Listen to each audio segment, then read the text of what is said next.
Gravar? Tá todo mundo me ouvindo? Certo? Lá, a gente parou na página 257. E aí, no parágrafo, o leitor. Vê se todo mundo se acha aí. Me dá um ok.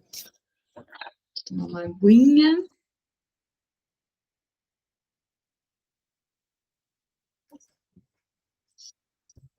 Então, vamos lá? Todo mundo achou aí? Tudo certo?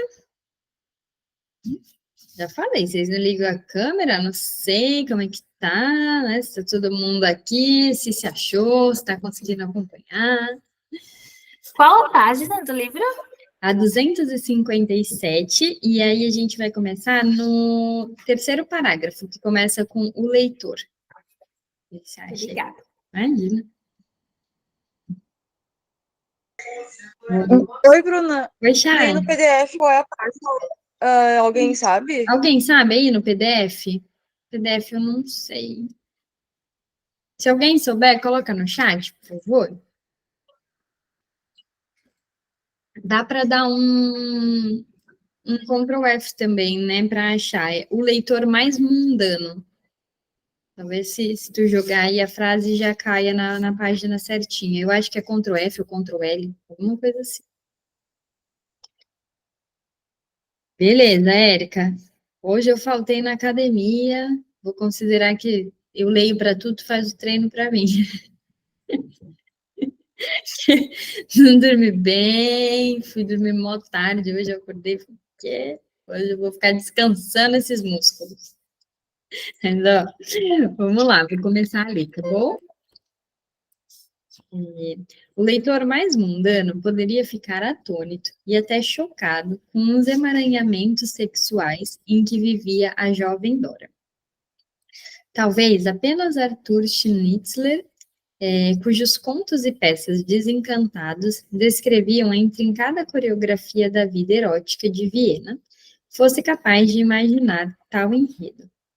Duas famílias executavam um balé de dissimulada satisfação dos próprios desejos sensuais, envolto no mais atencioso decoro. Os protagonistas eram o pai de Dora, um industrial próspero e inteligente que, sofrendo das sequelas de uma tuberculose e de uma infecção sifílica que contraía antes do casamento, havia sido paciente de Freud e trouxera sua filha a este. A mãe de Dora, a julgar por todas as informações, era tola e inculta, uma dona de casa fanática e obsessiva. Seu irmão mais velho, com quem mantinha relações tensas e que sempre tomava o lado da mãe nas brigas domésticas, assim como ela, Dora, ficava do lado do pai. Aqui tem nota. Assim, comentou Freud placidamente, a usual atração sexual aproximara de um lado pai e de outro mãe e filha. O caso se completava com os membros da família K, a qual Dora e sua família haviam se apegado muito. Frau K cuidara do pai de Dora durante uma de suas graves doenças, e Dora havia cuidado dos filhos pequenos da família K. Apesar da discórdia no lar de Dora, o conjunto se afigurava como duas famílias burguesas caseiras e respeitáveis, ajudando-se em mútua camaradagem. Era apenas aparência. Quando Dora estava com 16 anos, transformando-se numa moça atraente e bonita, declarou abruptamente detestar Her-K. Até então, seu afetuoso amigo mais velho. Quem de 16 anos precisa ter um amigo mais velho? Não era um amigo de 17, né? Era mais velho, velho mesmo. 4 anos antes, ela havia começado a mostrar alguns sinais de histeria, principalmente enxaquecas e uma tosse nervosa. Agora, seus males se intensificavam. Tornando-se atraente e animada, ela adquiriu uma série de sintomas desagradáveis. Além da tosse, um sussurro histérico, afonia, períodos de depressão, hostilidade irracional e até ideias de suicídio. Ela deu uma explicação para o seu estado infeliz. Her-K, a quem muito tempo dedicou afeto e confiança, tentara abordá-la sexualmente durante um passeio. Profundamente ofendida, ela lhe dera um tapa. Ao ser acusado, Herká negou o fato e passou para a ofensiva. Dora só se preocupava com sexo e vivia se excitando com livros lúbricos. O pai de Dora inclinou-se a aceitar a palavra de Herká e descartou as acusações da filha como fantasias. Mas Freud, depois de iniciar a análise de Dora, ficou impressionado com certas contradições na história do pai e decidiu reservar seu julgamento. Esse foi o momento mais solidário da relação psicanalítica entre Freud e Dora, que seria prejudicada por uma hostilidade mútua e certa insensibilidade por parte do analista. Freud se dispôs a esperar as revelações de Dora.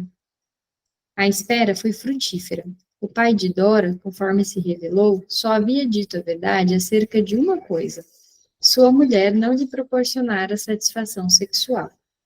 Mas, embora exibisse suas doenças perante Freud, na verdade havia compensado suas frustrações domésticas, mantendo um ardente caso de amor com Frau K. A ligação não era segredo para Dora. Observadora e desconfiada, ela se convenceu de que o adorado pai se recusara a acreditar em sua denúncia angustiada por seus próprios motivos escabrosos. Vendendo-a a Herká, ele poderia continuar a se encontrar com Frau K sem problemas.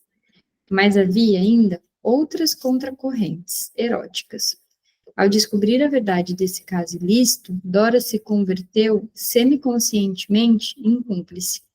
Antes de interromper sua análise de 11 semanas com Freud, este descobriu nela sentimentos apaixonados por Herká, por seu pai e por Frau K, os quais ela confirmou parcialmente. Namoricos, incesto e desejos lésbicos disputavam a primazia em sua angustiada mente adolescente. Pelo menos foi como Freud interpretou Dora. Alguém concorda com essa palhaçada? Não foi isso que aconteceu. Falando sério mesmo, assim, você lê lá o caso Dora, cada um, né, vai fazer uma leitura, vai ter uma interpretação. Para mim, isso daqui não faz o menor sentido. Para mim, a Dora sempre foi vítima, não se apaixonou por ninguém, ficou com raiva do Freud, porque ele não conseguiu ouvir a história dela. A leitura que eu faço é que, de fato, o pai dela quis vender ela, né, quis colocá-la ali.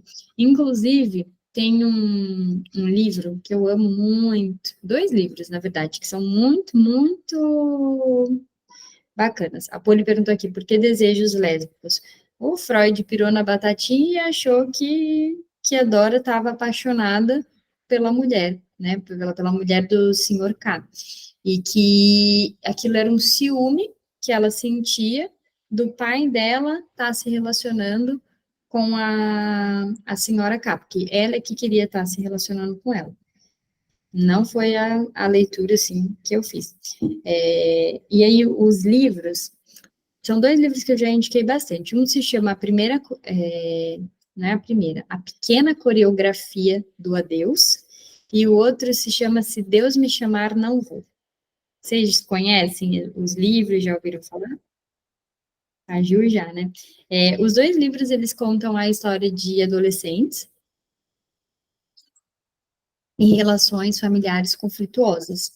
E a vida sexual dos pais, muito ativa ali, sem uma preocupação com as adolescentes que faziam parte daquela família. Eles viviam lá a vida sexual deles, não se importando como que aquilo chegaria nos filhos, não tendo um cuidado. E aí as crianças, as adolescentes, na verdade elas não são crianças, mas elas contam que quando criança isso de alguma maneira já acontecia. Elas acabam sendo colocadas como cúmplice de uma situação que elas não têm como escolher não fazer parte.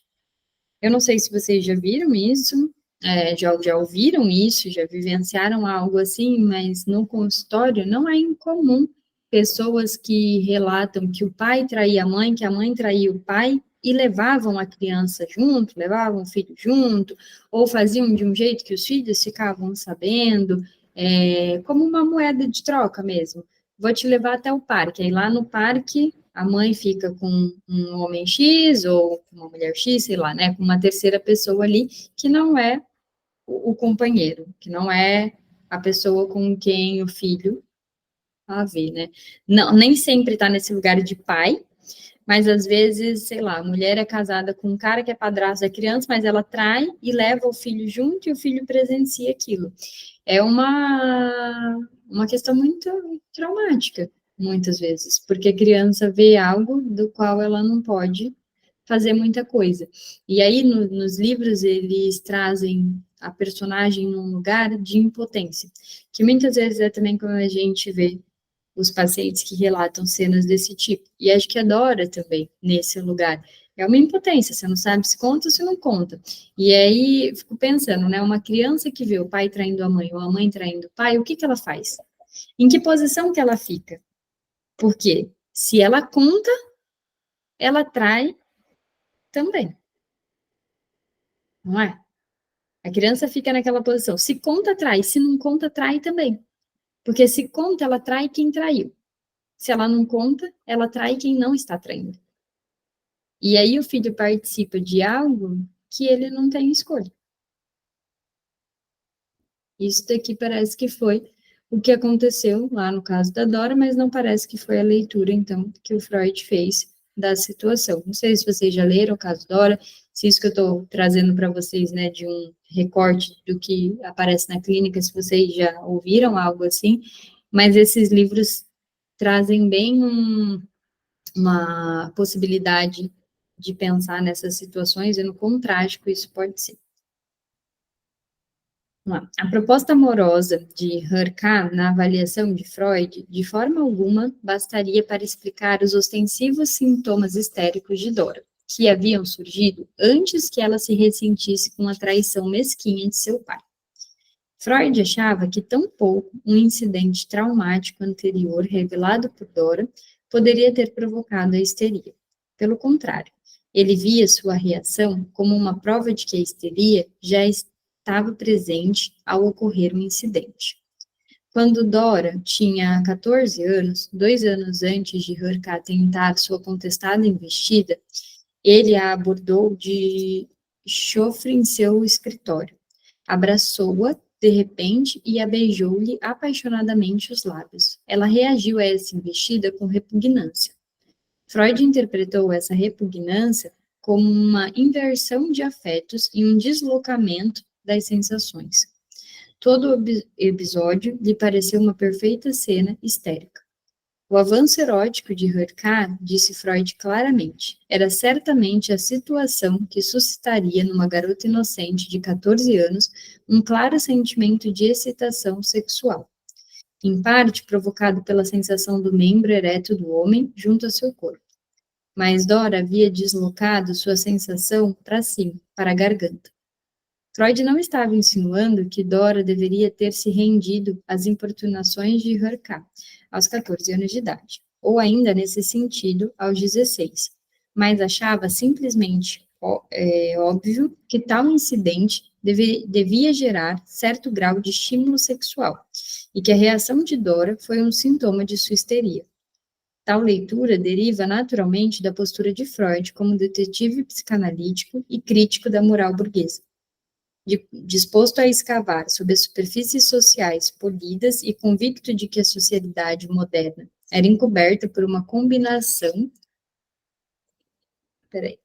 quase impenetrável da recusa inconsciente e mentira consciente, principalmente entre as classes respeitáveis, Freud sentiu-se praticamente obrigado a interpretar a enfática rejeição de Dora frente a Herká como uma defesa neurótica.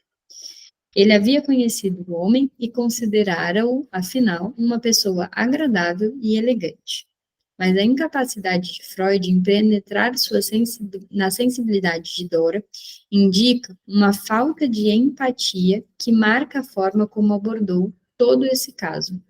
Ele se recusou a reconhecer que ela, como adolescente, necessitava de uma orientação confiável num mundo adulto cruel voltado para os seus próprios interesses, de alguém capaz de avaliar seu choque com a transformação de um amigo íntimo num ardoso pretendente, de apreciar sua indignação com essa rude violação de sua confiança. Essa recusa também atesta a dificuldade geral de Freud de encarar os incidentes eróticos do ponto de vista da mulher. Dora queria desesperadamente que acreditassem nela, não que a julgassem mentirosa ou fantasista, e Freud estava disposto a aceitar sua história, ao invés das negativas de seu pai. Mas era apenas até aí que ele se dispunha a ir, ao considerar o caso do ponto de vista dela. Então, aqui acho que fica mais claro que, na verdade, Dora foi vítima também da análise do Freud, ela foi revitimizada lá. E aí tem acho que a gente já falou sobre isso aqui, o Firenze trabalha o desmentido, né? E é importante a gente pensar nisso, para pensar a clínica, de muitas vezes não se colocar num lugar, né? Acho que isso é óbvio, mas de não se colocar no lugar da pessoa que revitimiza a vítima. Embora seja óbvio, também é preciso dizer, porque sempre existem as pessoas que acabam fazendo aquilo que a gente conversou na semana passada, né, de perguntar qual que é a responsabilidade. Uma adolescente de 14 anos, naquela época ou nessa época, não tem nenhuma responsabilidade, né? Mesmo tendo 16, não é uma questão sobre responsabilidade. E aí a gente, no papel de analista, é escutar o trauma, é escutar a situação, validar que aquilo de fato foi um abuso, não uma escolha.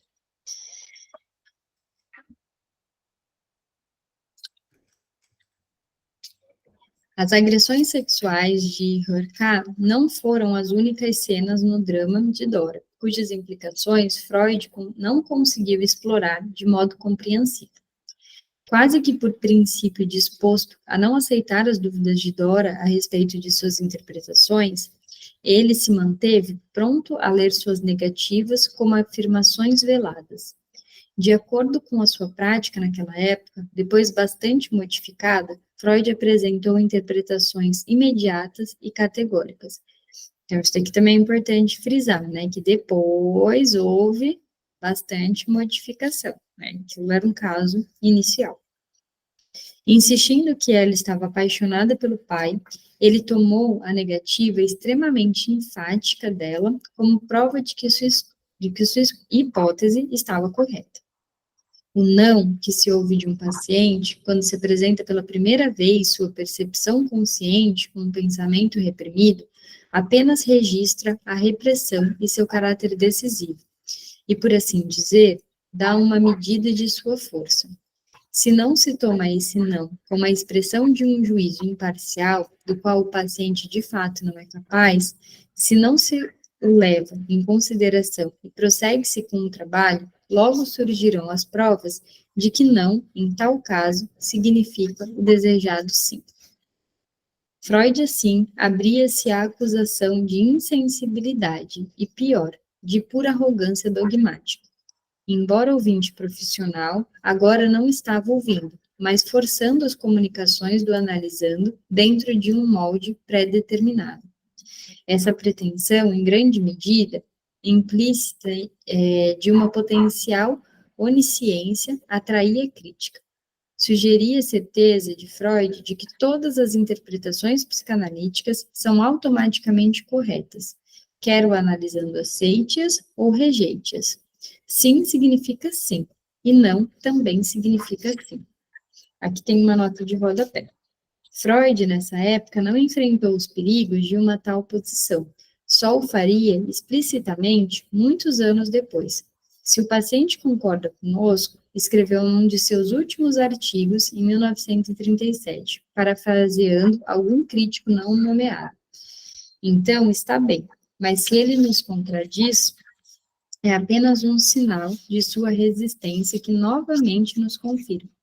Dessa forma, sempre estamos certos contra o pobre sujeito desamparado que estamos analisando.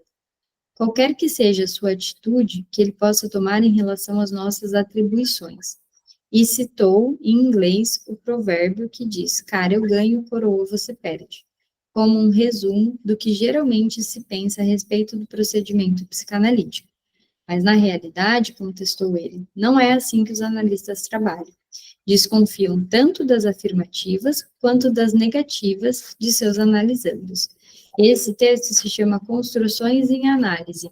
Ele está para quem tiver o livro da Autêntica, o rosa, como é que é o nome? Deixa eu...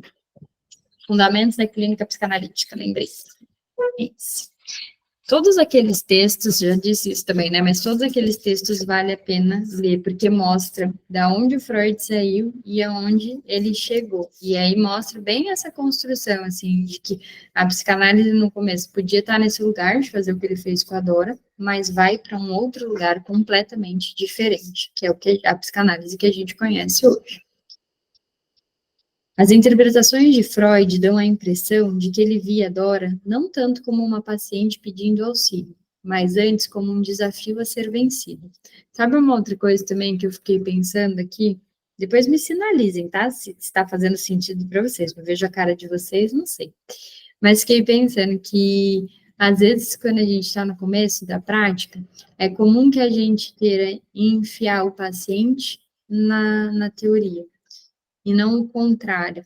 E também o contrário não é sempre benéfico. Não sei se vocês já sentiram isso, mas quando eu lembro da época da faculdade, quando eu pensava um conceito, eu ficava pensando assim: isso daqui é complexo de Édipo, isso daqui é resistência, isso daqui é não sei o que, isso daqui é não sei o que lá, e aí dá um bug na cabeça, né? Porque assim, você não vai conseguir encaixar o discurso nos conceitos, mas na época da faculdade, o que se pedia? Para que a gente atendesse e que a gente anotasse, fizesse o relatório de atendimento, e até a respirada que o paciente dava, a gente tinha que colocar, respirou fundo. Quase que eu tinha que escrever meus pensamentos. E aí tinha o relato da sessão, absolutamente tudo que foi dito, né? Era assim que os professores falavam. Obviamente, isso não é possível, mas assim, né? Era isso que eles diziam que queriam. E análise. E nessa análise, eu tinha que fazer o quê? Eu tinha que olhar esse discurso e colocar que foi trabalhado tal coisa. Então, ainda bem que isso não durou muito, durou, tipo, 3 atendimentos. Eu fiquei pensando, nossa, meu Deus, isso aqui, isso é isso, isso é isso, isso é aquilo. E aí você não escuta mais nada. Porque aí você passa a querer realmente encaixar aquele discurso nos conceitos. Né? Não sei se aqui o Freud queria tanto achar o complexo de Édipo que esqueceu a Dora. Esqueceu a história dela. Né? E isso é uma coisa que eu acho importante da gente pensar. Quando você tem uma frase super conhecida, que todos vocês conhecem, lá da alma humana, quando você estiver escutando alguém, uma alma humana, seja só uma alma humana. Eu não sei exatamente como que é a frase e tal, mas acho que é bem conhecida, né? A gente tem que ser isso. Quando a gente está ouvindo alguém, embora a gente domine a teoria, embora a gente também seja escutador profissional, precisa que você esteja distante do desejo de querer colocar tudo aquilo em termos e conceitos numa técnica tipo, meu Deus, é isso, de uma forma fechada. Porque isso vai atrapalhar sua escuta. Se você estiver caçando a transferência, caçando propriamente isso daqui precisa ser aquele significado, precisa encaixar, você não vai ouvir o que o paciente está te dizendo. E aí não tem material de trabalho. Não é assim que a gente faz. Eu sei que isso é mais comum no começo, que a gente está muito desesperado, né? Então, se tem alguém nesse começo, respira e deixa fluir. Depois, quando você estiver lá na tua supervisão, aí sim você fala dos conceitos, aí sim você tenta entender, aí você discute as questões técnicas. Mas quando você estiver ouvindo, ouve verdadeiramente, se coloque na posição de ouvir aquilo que a pessoa está dizendo. Pri, pode falar.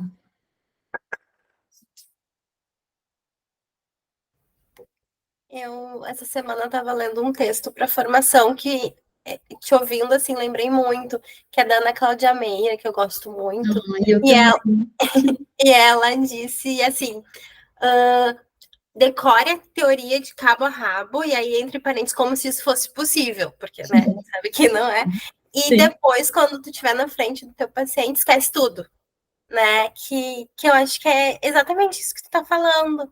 e que faz muito sentido quando a gente escuta de pessoas assim, como tu, como ela, que a gente admira, que a gente sabe da trajetória, sabe da seriedade, né? E que é aquele óbvio que a gente precisa falar, né? E eu acho muito... Que me lembrei disso, assim, que faz muito Ser sentido. colocada nesse lugar aí, igual a Cláudia Meira, é demais, hein? Vou me sentir desse jeito.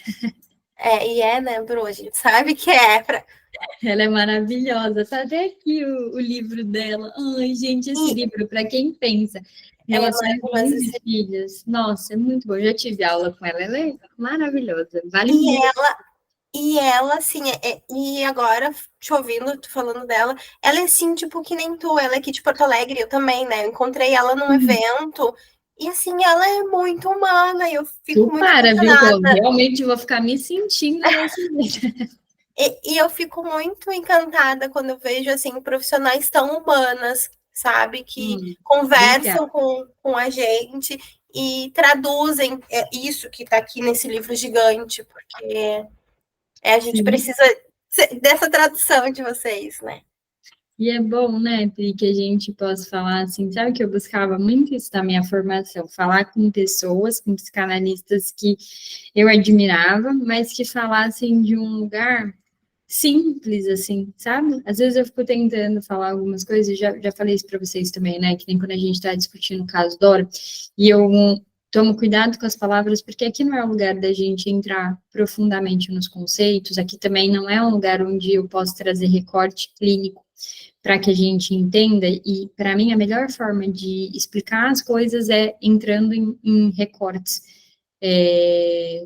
porque eu gosto de passar dessa maneira. Então, aqui é sempre uma coisa que a gente toma mais cuidado, porque fica gravado, porque depois fica lá disponibilizado no YouTube, então toma um cuidado, mas eu gosto dessa coisa da gente poder falar da clínica de um jeito simples, respeitando a complexidade da teoria, mas de um jeito simples no sentido de, cara, eu já fiquei super tentando mesmo encaixar paciente em teoria. Fiz mesmo isso. Acho que todo mundo faz isso. E eu sentia muita dificuldade na época que eu estava, né, começando a formação, de alguém que falasse das coisas que eu me sentisse gente, que eu não me sentisse tipo assim, meu Deus, eu sou a única ruim que tento ficar encaixando o paciente na teoria. Nossa, se eu tenho essa dúvida é porque eu sou burra. Todas as outras pessoas já começaram, tipo, demais.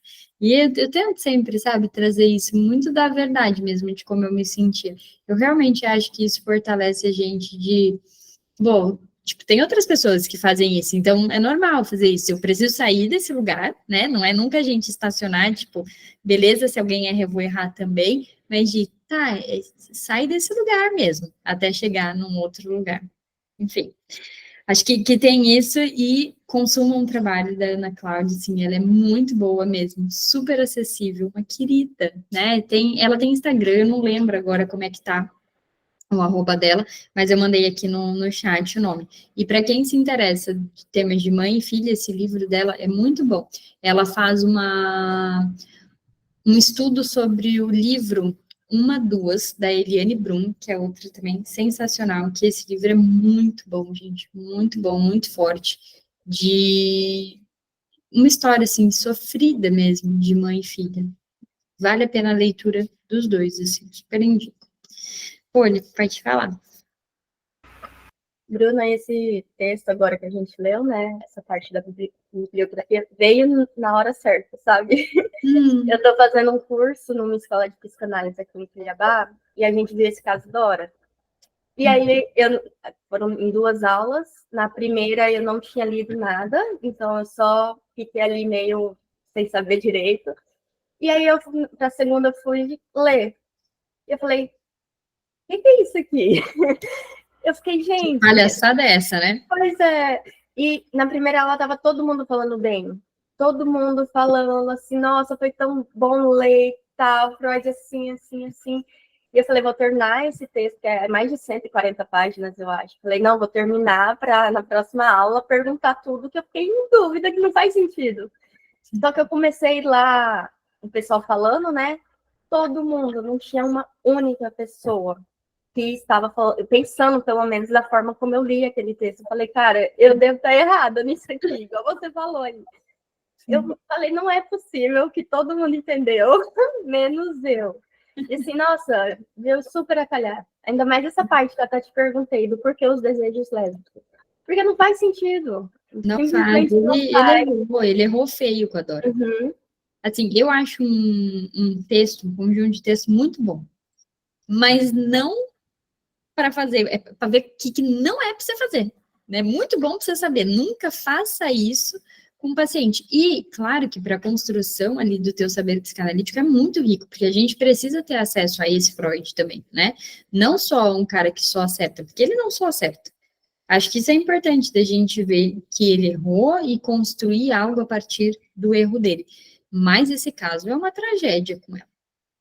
Ela se salvou do Freud, né? E ela era muito forte. Pensa, ela se salvou do pai, ela se salvou da negligência da mãe, ela se salvou da senhora K e do senhor K, ela se salvou do Freud. Acho que ela buscava desesperadamente que alguém salvasse ela. E ele não fez isso, né? Não conseguiu fazer isso. Talvez pelas questões de como a psicanálise estava na época, né, de não ter avançado mesmo ainda tanto quanto ele avançou depois, talvez pelos preconceitos daquele momento, por ele ser um homem à sua época, como dizem, enfim, mas ele errou, né, e é importante ter esse olhar, porque assim, podia ter destruído a vida dela, assim como nos dias de hoje, se um analista recebe uma menina de 14 anos que conta isso, não tem participação dela, não tem responsabilidade dela. Levar para esse lado pode destruir mesmo a vida de alguém. Vários aspectos. E outra coisa também que eu ia falar com vocês, eu ia mandar lá no WhatsApp, e aí acabou ficando corrido hoje, me atrasei, não consegui. Mas vocês estavam falando de escola, né, perguntando lá das escolas, de instituição, não sei se quem perguntou tá online aqui, mas sempre que vocês forem buscar a escola de formação, fiquem bem atentos à proposta, vejam o currículo, né, tem o currículo leite de todos os profissionais, observem, vejam da onde surgem essas pessoas, da onde surge essa escola, quanto tempo que ela existe, quem são as pessoas que recomendam, porque tem muito curso de psicanálise, e aí curso que eles dizem que a formação é curso de psicanálise que não tem nenhum fundamento, que não serve para absolutamente nada, e que mostra uma coisa muito contrária do que é a psicanálise mesmo, né? Eles inventam uma psicanálise lá deles que não é bom. Então, algumas instituições que são super bem recomendadas, assim, que vale a pena, né, escolas ou instituições de forma geral, mas tem o CEP, tem os SEDES, todos eles têm informação e tem também possibilidade do online. A PUC, independente de onde seja, é muito bom. Eu fiz pós lá no Einstein, também é muito bom. Assim, mas procurem lugares reconhecidos. E se vocês acharem, mas a Bru está falando isso e tal, e é caro. Formação em psicanálise é caro mesmo, né? Todas essas que eu falei são caras, você precisa realmente ter uma grana para investir, e se você não tiver, não tem problema, porque nem sempre a gente vai ter. É melhor você fazer uma formação autogerida, onde você vai ler e estudar, e você pode complementar inicialmente, tá? Não é que isso vai ser tudo da sua formação, com cursos, às vezes curso breve. O CEP mesmo tem todo mês, pelo menos tem um evento gratuito com uma pessoa que seja boa.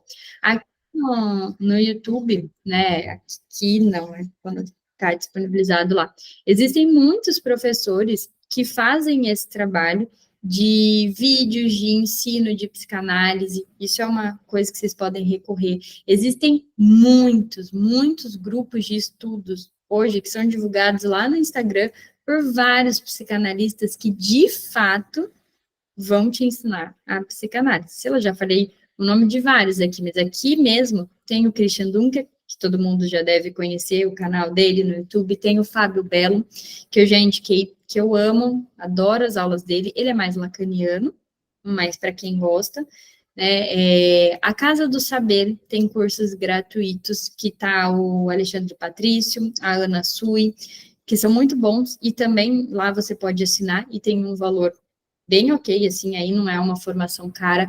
Tem o Instituto Gerar, que é da Vera Iaconelli, lá é um pouco mais caro, mas às vezes tem alguns outros cursos que, de repente, é possível de investir.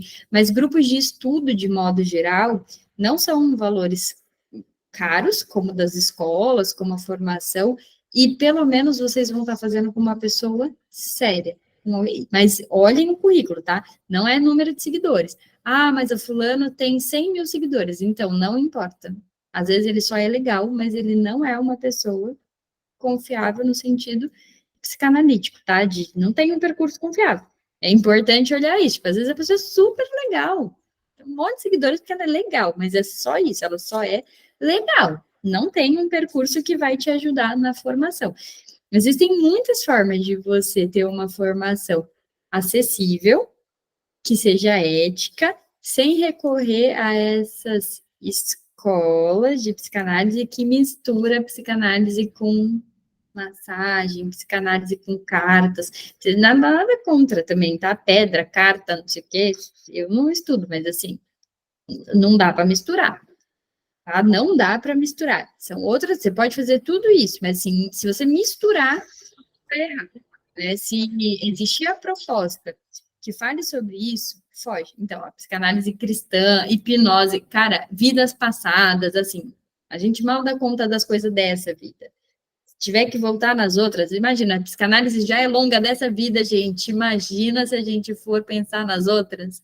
Não, eu tô 57 anos em análise, não resolvi dessas ainda. Vou deixar a outra para outra hora, porque vai rolar, né? Então, pensem nisso. Te prometeu que tu vai cuidar da vida passada? Veja se tu dá conta dessa, porque se tu não deu conta dessa ainda, melhor foca aqui. Vive aqui, fica aqui, né? Quando for pro céu lá, né? Se é que vai pro céu também, aí se resolve essas questões. Então, olhem bem, prestem atenção. É melhor pagar um pouco, junta mais dinheiro, paga um pouco mais numa escola reconhecida do que tu pagar pouco, mas ficar pagando várias coisinhas que assim não vai funcionar de nada, não vai te ajudar, ainda vai te ensinar alguma coisa errada. Existe muita gente séria, mesmo ali no Instagram, que estuda de verdade, que faz as coisas de verdade, que cobra um valor acessível que você pode pagar sim e que vai ser melhor do que uma escola. Sem contar que, para ser psicanalista, a gente não precisa que uma escola diga que a gente é psicanalista, até porque isso é besteira. Isso daí não existe, carteirinha. Então, tu não precisa de, eu preciso que uma escola me dê uma carteirinha. Tu não precisa de carteirinha, porque não existe carteirinha. Então, não pague por isso. Chay, pode falar. Eu participo de vários cursos gratuitos do Instituto ESP e é maravilhoso. Tem vários cursos por mês, assim, e também o que é legal as aulas da Egolab, do Clube Ler Freud. Todos os meses A Egolab tem aulas canal bem aqui legal. no YouTube. A Egolab tem canal aqui que fica disponibilizado. E o ESP também. O ESP, eu, Bruna, não consumo tantos conteúdos porque vai para essa vertente lacaniana. Não é o que eu mais gosto de estudar, embora algumas coisas eu gosto. Então, eu sempre digo isso porque às vezes a pessoa vai achando que tem, né, de outros teóricos e tal, e não. Mas ainda assim, tem muita qualidade. É sério, né? É sério. O canal do... como que é o nome dele, Chay? Marco Leite, né? Acho que é Marcos Leite, Marco Leite, alguma coisa assim também. Ele traz muito conteúdo bacana. Tem lá no Insta dele também, ou é Marco ou Marcos Leite. Vale a pena também conferir. Tem várias aulas gratuitas também, acho que no YouTube, junto com o Instituto ESP. Sim. Isso daqui, ó, o YouTube fica horas assistindo aulas de gente realmente séria. Sem contar que tem um monte de artigo que dá para pesquisar, tipo, dá para fazer um estudo autogerido, dá para ter isso. E não é caro, né? Às vezes é melhor fazer isso do que você pagar uma formação cara que não vai te servir para absolutamente nada. A Fá colocou aqui, Instituto Bergassi, eu não conheço. E outro que eu divulgo sempre, que eu amo, que é muito acessível, não tenho o que falar, é o Pluralidades, mas eu não lembro também, deixa eu olhar aqui como é que tá o arroba das meninas lá, peraí. porque elas mudaram, antes era projeto, agora eu acho que não é mais. Se chama Pluralidades Psicanálise. As aulas lá, tem aula de R$ 35. E assim, eu já assisti aula lá com a Ana Sui de R$ 35. Então, são pessoas realmente confiáveis, né? E por um preço extremamente acessível, mais barato que a pizza do final de semana, né? Então, dá.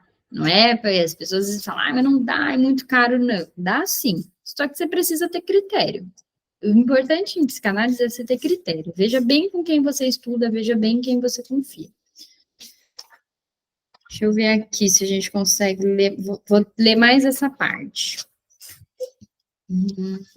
Peraí. Ao discutir a relação de seu pai com Frau K., Dora havia insistido que se tratava de um caso amoroso, mas também que ele era impotente. Contradição esta que ela resolveu dizendo a Freud, sinceramente, que sabia que se podia obter satisfação sexual por mais de uma maneira. Associando isso a seus sintomas incômodos, a voz prejudicada e a garganta irritada, Freud disse a Dora que ela devia estar pensando em sexo oral, ou, como ele colocou, recorrendo delicadamente ao latim, insatisfação sexual per os. E ela confirmou tacitamente a validade de tal interpretação, pondo-se a tossir. Mas a própria insistência quase irada de Freud para que Dora endossasse as verdades psicológicas que lhe eram oferecidas exige uma interpretação. Afinal, em 1900, Freud estava ciente de que a resistência a revelações indesejadas é perfeitamente previsível. Quando o analista devassa recônditos de que o paciente manteve cuidadosamente protegidos da luz durante anos, mesmo que ainda não reconhecesse que as pressões sobre um paciente constituíam um erro técnico. Ó, as pressões sobre um paciente constituíam um erro técnico. Gravem isso daqui. Com pacientes futuros, ele seria menos exigente, menos autoritário, em parte devido às lições que aprendeu com Dora. Isso daqui eu quero que vocês gravarem, né? A gente estava discutindo no Conectadas até, no último encontro que a gente teve. Conectadas, se alguém não sabe, é um grupo de estudos que eu tenho, que a gente está estudando agora a psicopatologia da vida cotidiana. E essa semana a gente falou dessa questão de respeitar o tempo do paciente, né? De não querer se apressar e aí passar por cima dele. Muitas vezes o paciente não consegue dizer algo ainda. Existe uma preparação para que as coisas sejam ditas. Ninguém vai chegar lá na primeira sessão falando tudo, né? Às vezes a pessoa nem sabe, precisa de tempo para chegar lá. E a gente precisa respeitar. As vigorosas e prolixas interpretações que Freud prodigalizou a Dora têm em si um ar ditatorial. No primeiro dos dois reveladores sonhos de Dora, ela sonhara com uma caixinha de joias que sua mãe queria salvar de uma casa em chamas, sob protestos do pai, que insistia pelo contrário, em salvar os filhos. Ao ouvir o relato, Freud aferrou-se à caixa de joias que a mãe parecia valorizar tanto. Quando indagou sobre as associações de Dora, ela lembrou que Herká havia lhe dado justamente uma caixinha dessas. E, aliás, cara, ora a palavra, que eu não vou saber dizer, recordou-lhe Freud, significavam os órgãos genitais femininos. Ao que respondeu Dora, eu sabia que o senhor ia dizer isso. Resposta de Freud. Isso é, você sabia. O significado do sonho agora está ficando ainda mais claro. Você disse a si mesma, o homem está me perseguindo. Ele quer avançar até meu quarto. Minha caixa de joias está em perigo. E se acontecer algo de ruim, será culpa de papai. Foi por isso que você adotou no sonho uma situação que expressava o oposto. Um perigo do qual seu pai a salva. Talvez fosse um desejo, né? Que esse pai fizesse alguma coisa e a salvasse. Nessa região do sonho, em geral, tudo é convertido em seu contrário. Você logo vai saber por quê. O segredo, certamente, reside em sua mãe. Como sua mãe entra aqui? Ela é, como você sabe, sua antiga rival pelas atenções de seu pai. E Freud continua nesse ritmo por mais uma página, despejando uma verdadeira torrente de interpretações em que a mãe de Dora representa Frau K e o pai de Dora, Herr K. É a Herr K que ele entregará sua caixa de joias em retribuição ao presente extravagante. Assim, você está disposta a dar de presente a Herr K aquilo que a mulher dele lhe recusa. Aqui você tem um pensamento que precisa ser reprimido com tanta força, que exige a conversão de todos os elementos em seus opostos. Como já lhe disse, antes desse sonho, o sonho confirma uma vez mais que você está redespertando seu velho amor por papai, a fim de se proteger de seu amor por K. Mas o que é que todos esses esforços provam? Não só que você teme Herr K, você teme ainda mais a você mesma, a tentação de entregar-se a ele. Assim, você confirma como é intenso seu amor por ele. Aqui é triste, né? Porque não é tentação, é medo. Porque não era desejo, né? Ela tinha medo, talvez até nojo dele. Freud não se surpreendeu com a reação de Dora a essa extravasão. Naturalmente, Dora não quis concordar comigo nessa parte da interpretação. Mas a questão que levanta a interpretação não é se a leitura de Freud sobre o sonho de Dora era correta ou simplesmente engenhosa. O que importa é seu tom insistente, sua recusa em considerar as dúvidas de Dora como algo além de convenientes recusas de verdades inconvenientes. Essa foi a contribuição de Freud para o malogro final. Às vezes, uma recusa é mesmo uma recusa. Beleza? A gente finaliza aqui para ter sentido da outra vez quando a gente voltar. E aí a gente volta na página 261, no parágrafo malogro, evidentemente, admitindo ou não. Beleza? Final da página. Combinado? Até a próxima. Fico feliz, tenham gostado. Ó, no PDF, página 335, a Ju mandou aqui. Bom? Um beijo, obrigada pela presença de vocês. Até a próxima. Tchau, tchau. Tchau, Poli.